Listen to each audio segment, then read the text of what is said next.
Welcome back. We're starting the newspaper reviews with The Nation. Major headline: Tinubu targets interfaith, inter-ethnic truce in Plateau. Inflation eases for 7th consecutive time. CPI down by 100 points. DSS naps major arms supplier to armed groups. NELFund disbursement hits 116 billion for students' fees upkeep. UK permanent residency seekers to wait for 20 years. Osun leads in voter registration. Akonde Aiyedatiwa has turned Ondo into industrial hub. What do we have in The Nation? I have the last one you just mentioned. Aiyedatiwa turning Ondo into industrial hub, says Akonde. And this one is the former interim national chairman of the All Progressive Congress, APC, Chief Bisi Akonde, has said Ondo State is gradually shedding its long-held image as a civil service-dominated state and transforming into an emerging industrial hub under Governor Lucky Aiyedatiwa. Akonde, who described the governor as a true progressive, he expressed his delight that the state's economic redefinition was happening under Aiyedatiwa. He spoke at the weekend while praising the governor for hosting the recently concluded Southwest Summit in Akure, which was attended by stakeholders from across the nation. He also commended Aiyedatiwa's groundbreaking achievements across key sectors, particularly the landmark 50 billion naira investment announced by Backbone Infrastructure Nigeria Limited, BINL, and Sunshine Infrastructure Joint Ventures. Akonde said the investments included plans for a 500,000 barrel per day and refinery and 1,471 hectares free trade zone in Ilaje and a large-scale egg production project in Owo. These investments mark a turning point for job creation, economic growth and energy, including stability and independence in Ondo State. He added, why I took that story was because I just came from that Ondo. I think that's I came from Ondo. Yeah, so that's why I took that story. So we are seeing the plans. Yeah. So I have a move intended to bring about permanent peace in Plateau State has been initiated by our president, and he deployed a special presidential emissary to the state, as we know, we would say that Plateau State is the epicenter of inter-ethnic and had been, or still is, inter-ethnic, inter-religious crisis for decades. So this is a first step to bring about permanent truce on the plateau. We had there was Dr. Eshiet who led the emissary, and she had meetings with Senior Special Assistant to the President on Community Engagement. No, sorry, she is the Senior Special Assistant to the President on Community Engagement, North Central. There were meetings that were had with Christian clerics and Miyetti Allah leaders before convening a broad town hall meeting in Jos. The meeting focused on strengthening community-based peace structures and promoting coexistence among diverse ethnic and religious communities in the state. In Barikin Ladi, she had an engagement with Reverend Ezekiel, who is the chairman of Religious Church Council. And the discussions there were centered on the role of faith-based leadership in building unity and, we will read you, and driving social development, there have been different incidences that have happened there. There's also really been the herders/farmers issue, and there was a particular one, in fact, recently, where a farmer, David Thomas, said that he had to seize 2 cows, after a herdsperson had let his cows into his farm, seized 2 cows, and the way they resolved it, the herders had to pay 500,000 before the cows were released. But that was even like a good, resolution to the issue. So these are some of the issues that they'll be discussing. I'm curious to know how the people on the plateau have received this development, if they see it as a progressive thing, or are they just jaded with government intervention in the issues that, we find on the plateau. Okay.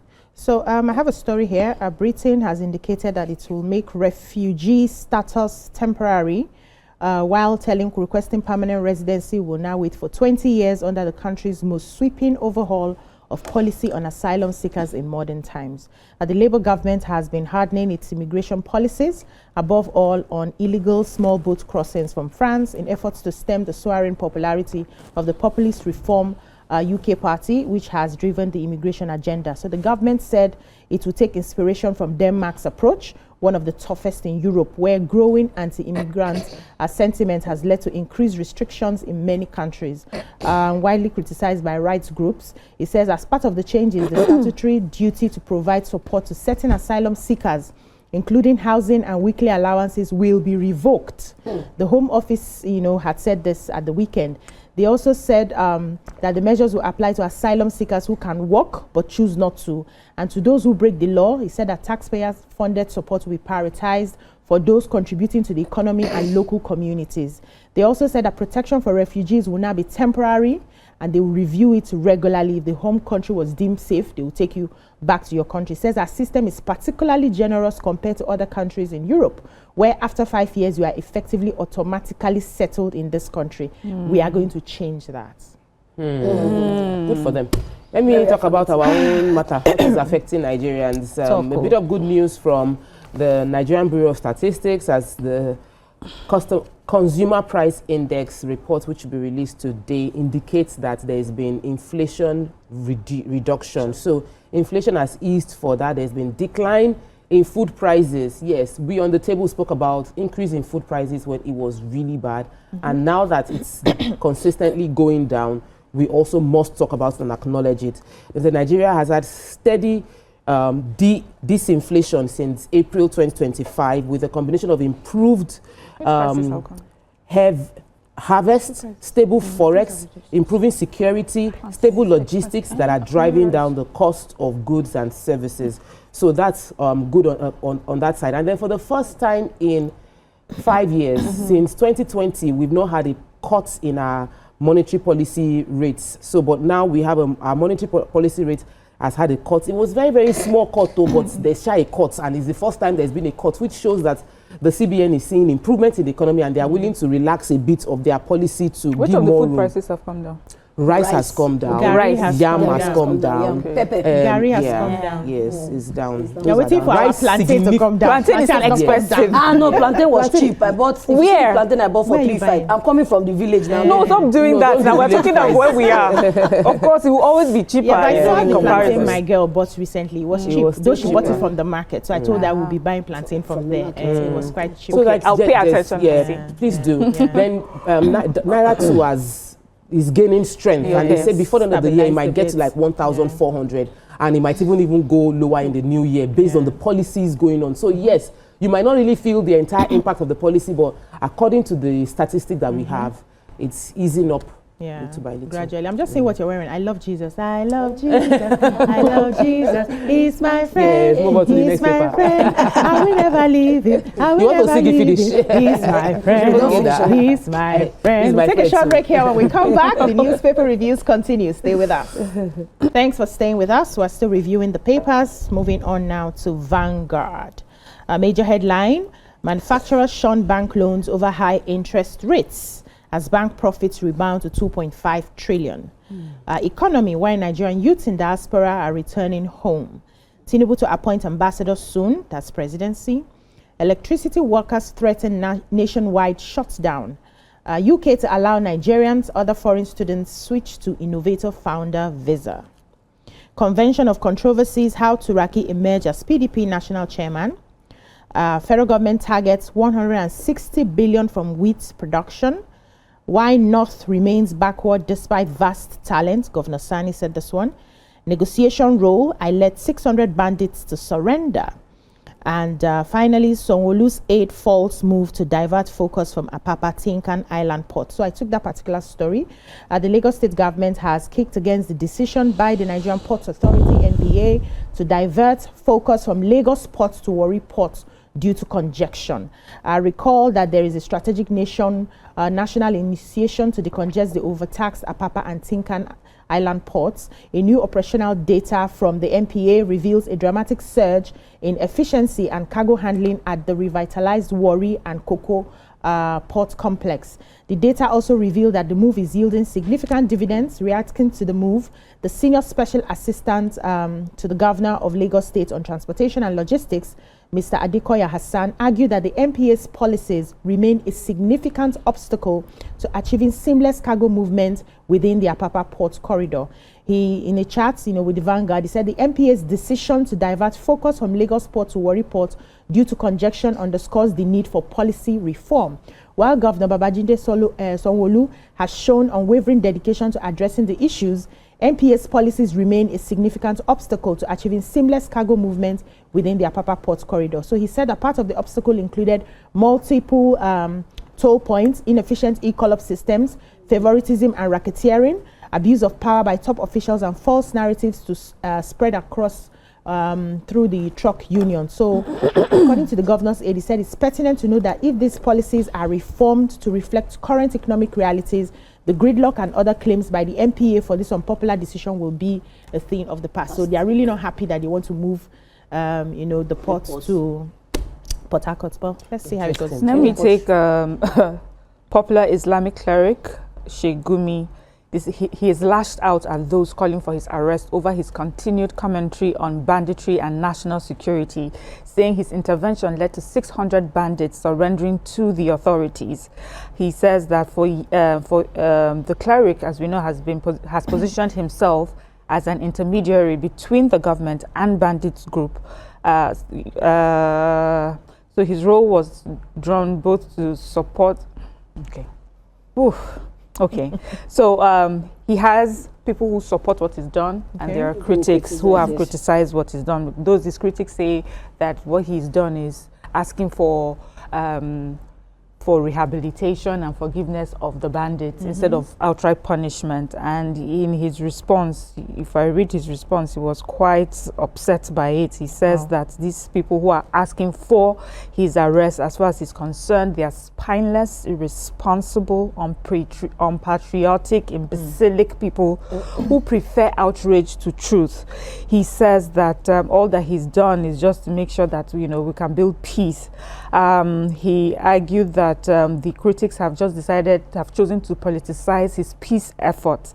He talked about a major intervention he led in 2021 of January and in the Kaduna State area, where he met with over 600 bandits. They had a conversation. They were able to preach to them where those bandits agreed to drop their arms, and they also had conditions, which was that they wanted better basic amenities, provisions, and also they asked that they should not be arrested indiscriminately, and government agreed to that arrangement.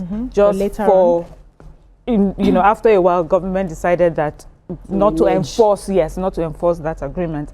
And because of that, of course, things fell apart. So that he expressed that Nigerians should be asking why government did not keep to its own bargain and things like that. Okay, I have the story concerning from the Enugu State, from the National Union of Electricity Employees. They threatened to cause a nationwide shutdown, power shutdown, because of what happened in Enugu State. They said that the Enugu 132 33 kV transmission substation in Imo, they were attacked by police officers. Some police officers came and attacked the facility, vandalized the facility, destroyed phones, laptops, computers, destroyed the CCTV, vandalized and brutalized their own people. They said they forcefully entered the substation control rooms and vandalized the equipment, disrupting work.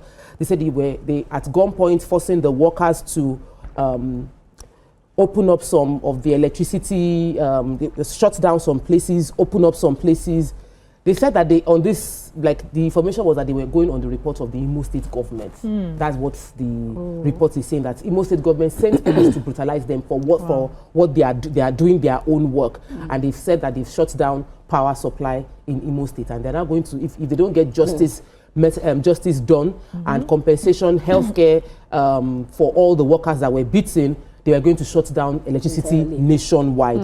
However, the CP of Imo State has come to say that, through his public relations officer, DSP Henry Okoye, he gave clarification that the operational disagreement between Enugu Electricity Distribution Company and Oraishi Electricity Distribution Company is what they intervened in, but that the CP has already given instructions for thorough investigations to take place, and that we are awaiting reports from that investigation. But if there was beating, please, there should be justice. I have the one that says UK to allow Nigerians others switch to Innovator Founder Visa. And international students in the United Kingdom, including thousands of Nigerians, will soon be able to switch directly to the Innovator Founders Visa without exiting the country, following major changes announced in the UK's immigration policy. The new rule takes effect on November 25th, 2025. This policy marks a significant shift from the previous requirements that forced students to return home before reapplying or before applying for the business-focused visa route. Now, the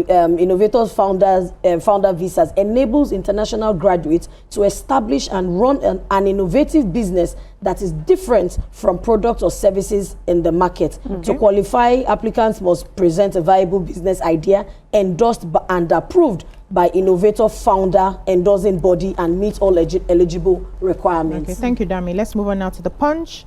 A major headline: U.S. Congress begins full-scale probe into Nigeria's killings. 2027, Osun, Imo, Kano lead 2.3 million voter pre-registrations. COP30, Presidency Obi clash over 423-man Nigeria delegation. Nearly $3 billion spent on Eurobond debt servicing under Tinubu. A PDP firestorm, Wike camp rejects expulsion as 4 states challenge Makinde. A federal workers demand 35,000 naira wage award arrears. Obaseki failed Edo, Oshomole replies PDP. Immigration IOM deepened partnership on border control. Federal government scholars abroad stage protest over unpaid allowances. Lagos driver flees with employer's car 4 days after resumption. Dr. Congo or DR Congo end Nigeria's 2026 World Cup dream. You people don't like football in this place. What stories do you I have the driver. Immigration, okay. Because this one, border control, we've all been shouting. People come in, people go out. We don't even know each other. So immigration IOM deepened partnership on border control.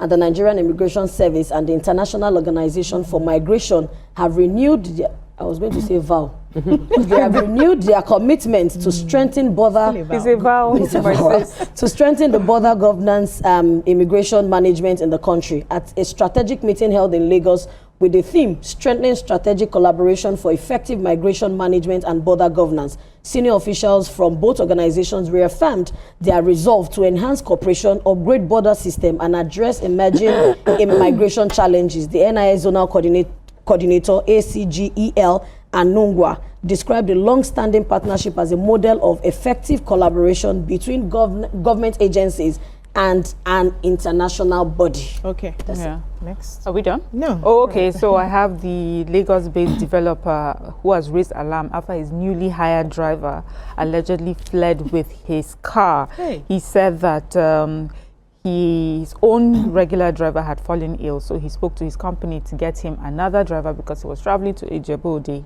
This driver came, drove him to Ijebu-Ode, and they got back. And then I think 2 days after, he takes him to his office in Ikoyi. And by the time he comes out, his car is gone. He said to the security that Oga had sent him to get something. Oh, no. And as we speak, we're still waiting for him to come back for where he has gone. So, yeah.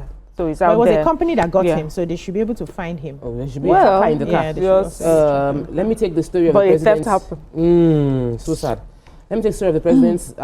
They said presidents in September 2023 had recalled that all ambassadors from Nigeria's foreign mission. So we had about 109 from Nigerian foreign mission, 76 embassies, 22 high commissions, and 11 consulates as part of comprehensive diplomatic review. But since then, most missions have been headed by charge d'affaires or senior consular officers with limited authority to represent Nigeria in formal negotiations. And he said it's not giving the same regard. Nigeria isn't giving the same regard because we don't have a proper ambassador in those places. So there have been insinuations that these months of diplomatic gap has led to many issues, including the Donald Trump issue. So they said that the president is now going to take it very, very seriously.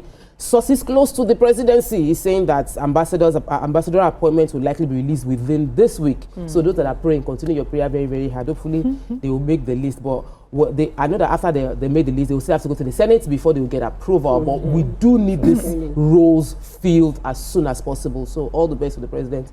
in this election process. Yeah, thank you so much, ladies. That's all we can take on the newspaper reviews. When we come back, we'll move on to the topics for today. Stay with us.